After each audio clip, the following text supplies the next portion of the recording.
आजकल हम सुषुम्ना योग पर बात कर रहे हैं ताकि व्यक्ति केवल शारीरिक विकास में ही उलझ कर ना रह जाए, अभी तो उससे ऊपर उठकर अपने चित्त को भी विकसित करे और आध्यात्म जगत में भी पारंगत हो करके अपने लोक परलोक को सुधारने में सफल हो। इस कड़ी में आज हम इसके तीसरे भाग में पहुंचकर यह देखते हैं कि शारीरिक और आत्मिक दोनों को मिश्रित करके कौन सा अभ्यास किया जाए ताकि शरीर भी पुष्ट हो, पाचन शक्ति भी अच्छी हो। बच्चे करें तो उनकी हाइट तेज़ी से बढ़े और नवयुवक करें तो उनकी कार्य क्षमता बढ़े और वृद्ध करें तो कमर दर्द से बचें। हर तरह से सभी के लिए उपयोगी, लाभदायक और आवश्यक यह सुषुम्ना योग की तीसरी कड़ी को ध्यान से देखेंगे और इसका लाभ उठाने का प्रयास करेंगे। वास्तव में हम जानते हैं कि सुषुम्ना नाड़ी हमारे शरीर के बिल्कुल मध्य में मेरुदंड के बीच में स्थित है और किसी भी वस्तु का केंद्र उस वस्तु की ऊर्जा को नियंत्रित करने में बहुत ही सक्षम होता है। हमारे शरीर में सुषुम्ना नाड़ी एक महत्वपूर्ण अंग है। इसके बिना और इसको जागृत किए बिना हमारा अस्तित्व खतरे में पड़ जाता है।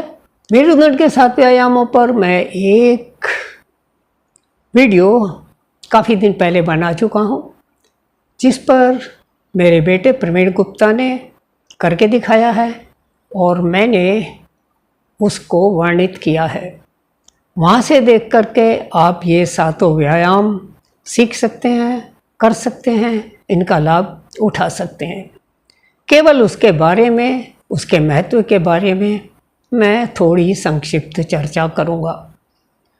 हमारी सुषुम्ना नाड़ी के मध्य ही हमारे 7 चक्र अर्थात मूलाधार, स्वादिष्ठान, मणिपुर, अनाहत, विशुद्ध, आज्ञा चक्र और सहस्त्रार चक्र स्थित हैं। ये मेरुदंड के 7 व्यायाम करने से 7 चक्र एक्टिव रहते हैं और इनके आसपास जितने भी आंतरिक अंग हैं वे स्वस्थ रहते हैं। उनकी आरोग्यता और उनकी कार्यक्षमता विकसित होती है। इसलिए इन 7 व्यायामों को करके आदमी सदा स्वस्थ रहता है। मैं ये अपना अनुभूत प्रयोग वर्णन कर रहा हूँ क्योंकि मैं खुद 77 साल की आयु 4 मार्च को पूरी कर चुका हूँ और अभी तक पूर्णतः स्वस्थ हूँ। पूरे देश में भ्रमण करता हूँ, कोई भी समस्या मेरे सामने नहीं आती। सुबह उठते ही भरपेट पानी पीजिए। गर्मी है तो तांबे के लोटे का रखा हुआ ठंडा पानी पी सकते हैं और सर्दियां हैं तो हल्का कोसा पानी पी करके ये 7 व्यायाम अगर आप करते हैं तो सबसे पहला फ़ायदा, आपका पेट बहुत जल्दी आराम से खाली हो जाता है, शौच से आप निवृत्त हो जाते हैं, कोष्ठबद्धता से दूर रहते हैं, भूख खुलकर लगती है और आपको किसी भी प्रकार की एसिडिटी अर्थात पित्त या वायु और कफ रोग का सामना नहीं करना पड़ता। दूसरी बात, अगर छोटा बच्चा इसको करता है अर्थात 18 वर्ष से कम आयु का, तब उसकी हाइट तेज़ी से बढ़ती है। नवयुवक करता है तो चुस्त रहता है और उसकी कार्यक्षमता में आश्चर्यजनक वृद्धि होती है। वृद्ध लोग भी अगर इसको करें तो बॉडी फ्लेक्सिबल बनती है, जल्दी से गिरते नहीं, किसी वजह से गिर जाते हैं तो फ्रैक्चर होने के चांसेस कम होते हैं, कमर में दर्द नहीं होता, रात को नींद अच्छी आती है, बहुत इसके लाभ हैं।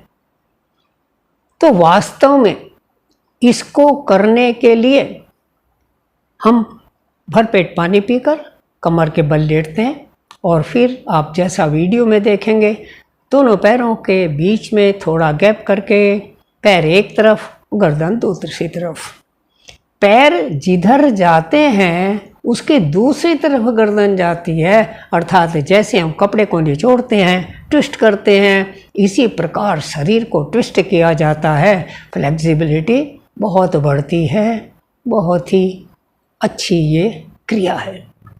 हमारी आंतों का बहुत अच्छा व्यायाम हो जाता है और पानी पीकर करने से आंतों की अच्छी तरह से धुलाई हो जाती है और एसिडिटी तो पास में फटकती ही नहीं, अर्थात अस्थमा या बढ़ती उम्र में खाना खाने के समय खाना सटकने में कई लोगों के दिक्कत आती है, ऐसी किसी भी समस्या का सामना नहीं करना पड़ता। इसलिए इस प्रयोग को अवश्य करें और इसका भरपूर लाभ उठाएं।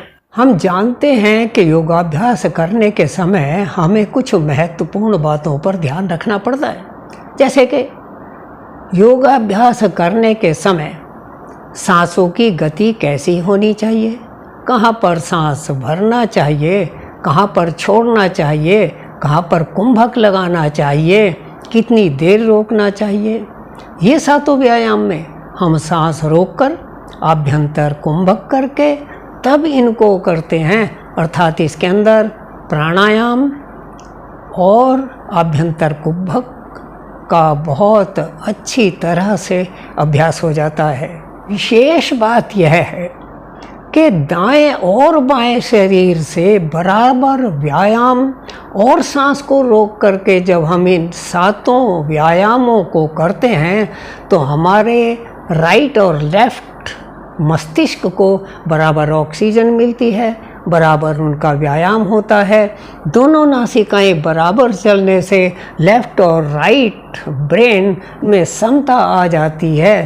तो जब लेफ्ट और राइट ब्रेन बराबर हो जाते हैं तो तमोगुण और रजोगुण को एक दूसरे को न्यूट्रलाइज करके सतोगुण उभरता है, अर्थात हम जल्दी से ना तो तमोगुणी बनते न रजोगुणी बनते, सात्विकता की ओर ध्यान देते हैं और अपने चरित्र को भी ऊंचा उठाने में सक्षम होते हैं। इस प्रकार शारीरिक लाभों के साथ एक बच्चे की या किसी भी व्यक्ति की एकाग्रता पर बहुत ही सकारात्मक प्रभाव पड़ता है और विद्यार्थी 100% अंकों की ओर बढ़ता है और एक नवयुवक अपनी दक्षता का लोहा मनवाने में सफल होता है।